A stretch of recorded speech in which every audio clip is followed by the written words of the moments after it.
नमस्कार दोस्तों, स्वागत है आप सभी का आपके अपने YouTube channel Shyam class study में। लगातार आप लोगों के लिए जो जीके जीएस के प्रश्नों की सीरीज चल रही है उसमें आज अपनी एक और नेक्स्ट क्लास ऐड हो जाती है। तो आज इस क्लास में आपको परीक्षा पैटर्न पर आधारित 40 प्रश्न कराने वाला हूं जो आपके एग्जाम के लिए सबसे ज्यादा महत्वपूर्ण। तो इस वीडियो को आपको शुरू से लेकर के एंड तक है फुल वॉच करते रहना। अगर आपको ये वीडियो पसंद आए तो वीडियो को लाइक कीजिएगा। चैनल को आप लोगों ने अभी तक सब्सक्राइब नहीं कर रखा होगा तो चैनल को आप लोग जरूर सब्सक्राइब कर लीजिएगा। तो फिर चलिए शुरू करते हैं बिना टाइम वेस्ट करे। तो पहला प्रश्न आ जाता है कि धूम्रपान पर प्रतिबंध लगाने वाला विश्व का पहला देश कौन है? तो कौन सा विश्व का पहला देश? तो धूम्रपान पर प्रतिबंध लगाने वाला जो विश्व का पहला देश है वो भूटान है। एक का ए ऑप्शन राइट आंसर हो जाएगा।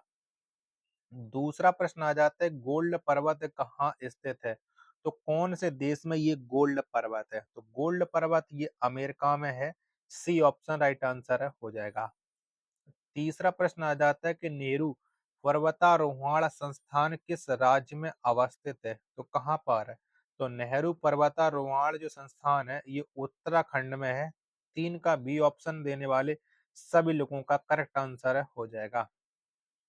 चौथा प्रश्न है आपके सामने कि स्पाइडर का अध्ययन क्या कहलाता है? तो बताओ क्या कहलाता है? तो स्पाइडर का जो अध्ययन है वो आर्कनियोलॉजी कहलाता है। नहीं, 4 का सी ऑप्शन देने वाले सभी लोगों का करेक्ट आंसर हो जाएगा। पांचवा प्रश्न कि पहला यूआईडी कार्ड किस राज्य में जारी किया गया? तो कौन से राज्य में जारी किया गया? तो ये सबसे पहले जारी किया गया था महाराष्ट्र राज्य में। 5 का सी ऑप्शन देने वाले सभी का करेक्ट आंसर हो जाएगा। छठवां प्रश्न है कि हवाई द्वीप की खोज किसने की थी? तो किसने की थी हवाई द्वीप की खोज? तो ये खोज की थी जेम्स कुक ने हवाई द्वीप की। छठवां का सी ऑप्शन राइट आंसर हो जाएगा। आशा करता हूं कि आप लोगों को मेरी मेहनत जरूर पसंद आएगी। सातवां प्रश्न है कि विश्व प्रसिद्ध उलंग चाय कहाँ पैदा की जाती है? तो बताओ कौन से देश में उलंग चाय को पैदा किया जाता है? तो उलंग चाय ये ताइवान में पैदा की जाती है। 7 का ए ऑप्शन राइट आंसर हो जाएगा। आठवां प्रश्न है आपके सामने कि सबसे पहले क्षेत्रीय ग्रामीण बैंक की स्थापना कब की गई थी? तो कब हुई थी? तो सबसे पहले क्षेत्रीय ग्रामीण बैंक की जो स्थापना है वो 1975 में की गई थी। 8 का सी ऑप्शन राइट आंसर हो जाएगा। नौवां प्रश्न है आपके सामने कि मनी प्लांट किस भारतीय बैंक का एटीएम नेटवर्क है? तो ये किसका है? तो मनी प्लांट जो एटीएम नेटवर्क है वो कर्नाटका बैंक का है। 9 का डी ऑप्शन राइट आंसर हो जाएगा। चलिएगा, 10वां प्रश्न आ जाता है कि राष्ट्रीय कृषि बीमा योजना कब लागू हुई थी? तो कब हुई थी? तो राष्ट्रीय कृषि बीमा योजना ये जो लागू हुई थी वो 1999 में हुई थी। 10 का सी ऑप्शन है वो राइट आंसर हो जाएगा। 11वां प्रश्न आ जाता है कि बिंग पुस थ्योरी किसने दी थी? तो बताओ ये थ्योरी किसने दी थी? तो बिंग पुस थ्योरी ये दी थी आर रॉन्डन ने। 11 का ए ऑप्शन राइट आंसर हो जाएगा। 12वां प्रश्न आ जाता है कि इंडियन एसोसिएशन का कार्यालय और इंडियन एसोसिएशन का कांग्रेस में विलय कब हुआ था? तो इसका जो विलय वो 1886 में हो गया था। 12 का डी ऑप्शन राइट आंसर हो जाएगा। 13वां प्रश्न आ जाता है कि ब्रेक डाउन प्लान किससे संबंधित था? बताओ कौन से वायसराय या कौन से गवर्नर जनरल से ब्रेक डाउन प्लान संबंधित था? तो इसका संबंध था लॉर्ड बेवेल से। 13 का बी ऑप्शन राइट आंसर हो जाएगा। 14वां प्रश्न है कि बहावी आंदोलन के प्रणेता कौन थे? तो इसका आंसर आपको बताना। इसके आंसर आप लोग देख लीजिएगा। प्रश्न संख्या 14 का राइट आंसर क्या हो जाएगा? चारों आंसर आपकी स्क्रीन पर शो रहा है। तो बहावी आंदोलन के जो प्रणेता थे वो सैयद अहमद वारेलवी थे। यानी 14 का बी ऑप्शन राइट आंसर हो जाएगा। 15वां प्रश्न आ जाता है आपके सामने कि सफेद फास्फोरस को कहाँ संरक्षित कर रखा जाता है? तो किस में रखा जाता है? तो सफेद फास्फोरस को मिट्टी के तेल में रखा जाता है। यानी 15 का ए ऑप्शन है राइट आंसर हो जाएगा। 16वां प्रश्न है आपके सामने कि द रीडिस्कवरी ऑफ इंडिया पुस्तक को किसने लिखा? इस पुस्तक के आपको लेखक है बताने। तो इसके जो लेखक है वो मेघनाथ देसाई है। 16 का सी ऑप्शन है वो राइट आंसर हो जाएगा। चलिएगा। अगला प्रश्न है प्रश्न संख्या 17 आपके सामने कि राज्य का निम्न सदन किसको कहा जाता है? तो बताओ किसे कहते हैं? तो राज्य का जो निम्न सदन है ये विधानसभा को कहा जाता है। 17 का ए ऑप्शन है वो करेक्ट आंसर हो जाएगा। 18वां प्रश्न है कि लोकसभा में किसके मत को निर्णायक मत कहा जाता है? तो किसके मत को कहा जाता है? तो लोकसभा में जो निर्णायक मत कहा जाता है वो लोकसभा के अध्यक्ष को कहा जाता है। यानी 18 का बी ऑप्शन देने वाले सभी लोगों का करेक्ट आंसर हो जाएगा। 19वां प्रश्न आ जाता है कि सार्वजनिक लेखा समिति में राज्यसभा के कितने सदस्य होते हैं? तो सार्वजनिक जो लेखा समिति होती है इसमें राज्यसभा के जो सदस्य होते हैं वो 7 होते हैं। 19 का सी ऑप्शन राइट आंसर हो जाएगा।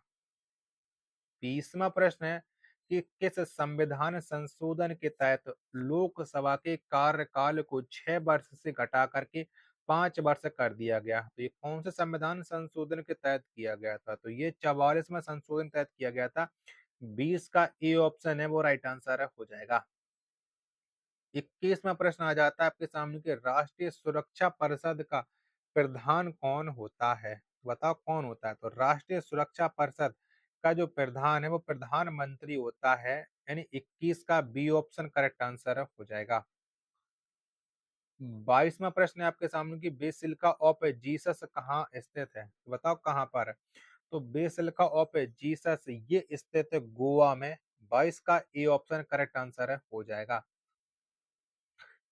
23वां प्रश्न आ जाता है कि ईमेल के खोजकर्ता कौन है? तो बताओ कौन है? तो ईमेल के जो खोजकर्ता हैं वो शिवा अब्दुर्रैया हैं। यानी 23 का सी ऑप्शन राइट आंसर हो जाएगा। 24वां प्रश्न आ जाता है कि दुबई की मुद्रा क्या है? तो बताओ कौन सी है? तो दुबई की जो मुद्रा है वो दिरहम है। यानी 24 का बी ऑप्शन है वो करेक्ट आंसर हो जाएगा। चलिएगा। 25वां प्रश्न है आपके सामने कि लॉस्ट चाइल्ड के लेखक कौन है? तो बताओ कौन है इस लॉस्ट चाइल्ड के लेखक? तो इसके जो लेखक हैं वो मुल्क राज आनंद है। 25 का ए ऑप्शन है वो राइट आंसर हो जाएगा। चलिएगा। अगला प्रश्न है प्रश्न संख्या 26 है आपके सामने खिलाड़ी माइकल सुभाकर किस देश के हैं? तो बताओ माइकल सुभाकर का संबंध वो कौन से देश से है? तो ये जर्मनी के रहने वाले हैं। 26 का सी ऑप्शन करेक्ट आंसर हो जाएगा। 27वां प्रश्न की दूरी के साथ स्थान परिवर्तन क्या कहलाता है? बताओ क्या कहलाता है ये आपको बताना है। 27 के आप लोग ऑप्शन देख लीजिएगा इसके बाद आपको पता चल जाएगा। तो ये क्या कहलाता है? तो ये कहलाता है विस्थापन। सी ऑप्शन राइट आंसर हो जाएगा।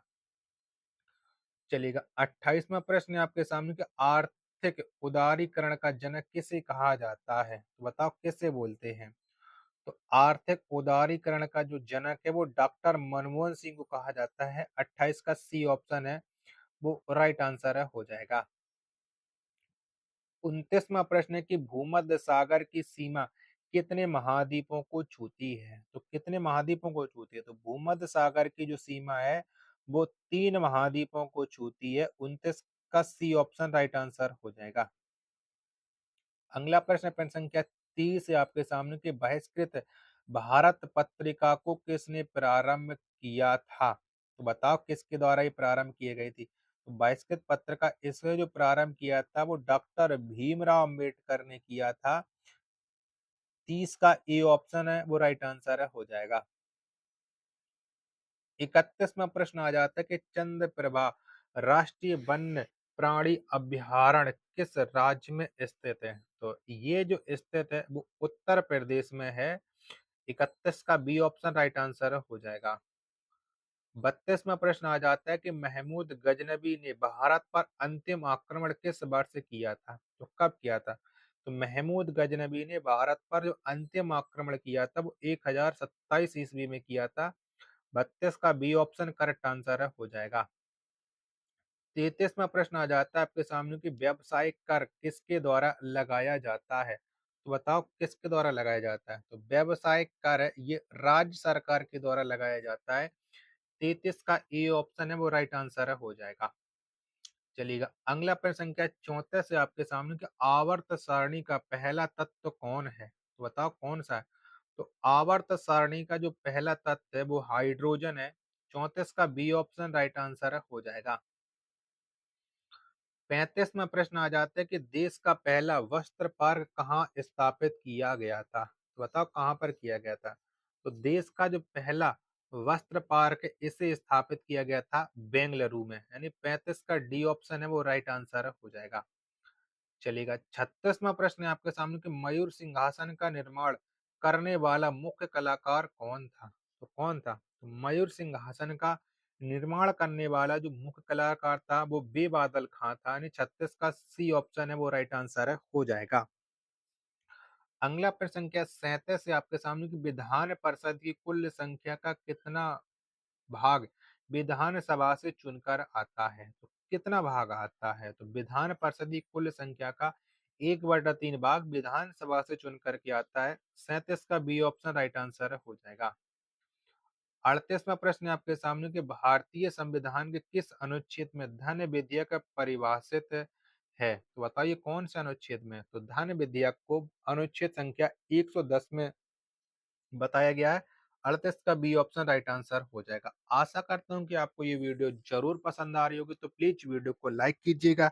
चैनल को अभी तक आप लोगों ने सब्सक्राइब नहीं कर रखा होगा, तो चैनल को आप लोग ज़रूर सब्सक्राइब कर लीजिएगा।